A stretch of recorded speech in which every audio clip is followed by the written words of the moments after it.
Welcome to Gana pharma creations and YouTube channel.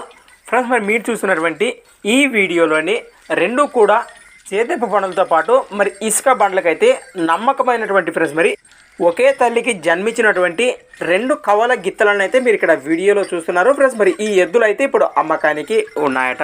రెండు కూడా కవల ఎద్దులు అంటే ఫ్రెండ్స్ మరి చూస్తున్నారు కదా, ఎద్దులు కూడా వీడియోలో ఏ విధంగా కనిపిస్తున్నాయో అలానే మరి వీటి లొకేషన్ వివరాల్లోకి వెళితే ఏలూరు జిల్లా టి నరసాపురం మండలం సీతాంపేట నుంచి రైతు మన ఛానల్కి అయితే పంపడం జరిగింది ఫ్రెండ్స్. మరి అలానే మరి వీటి రేటు వచ్చేసి 1,30,000 1,30,000గా చెప్తున్నారు. బేరం అయితే ఖచ్చితంగా మాట్లాడుకోవచ్చట ఫ్రెండ్స్. మరి ఎద్దులపై ఇంట్రెస్ట్ ఉన్న వారు వెంటనే రైతు నెంబర్కి అయితే కాంటాక్ట్ చేయండి. మరి వారి నెంబర్ మీకు స్క్రీన్పై కనిపిస్తూనే ఉంటుంది. సేదెప్ప బండ్లు కానివ్వండి, ఇసుక బండ్లకు అయితే కానివ్వండి, మంచి పనితనం ఉన్న కవల గిత్తలని కూడా మనకు రైతు తెలియచేయడం అయితే జరిగింది. మిస్ అవ్వకండి, మరి వెంటనే కాంటాక్ట్ చేయండి. అలానే ఎవరైనా కొత్త వాళ్ళు మన ఛానల్ చూస్తున్నట్లయితే తప్పకుండా సబ్స్క్రైబ్ చేసుకుని మరి వీడియోలో అయితే అలానే ఫ్రెండ్స్ మరి మీ దగ్గర కూడా ఇలాంటి మరెన్నో అమ్మకానికి ఉన్న వీడియోలు మన ఛానల్ ద్వారా చూడాలి అనుకుంటే మీ వీడియోలు పంపాల్సిన ఛానల్ వాట్సాప్ నెంబర్ అయితే ఉంది. ఆ నెంబర్కి అయితే పంపేయండి. Thanks for watching friends. మన నెక్స్ట్ వీడియోతో మళ్ళీ కలుద్దాం.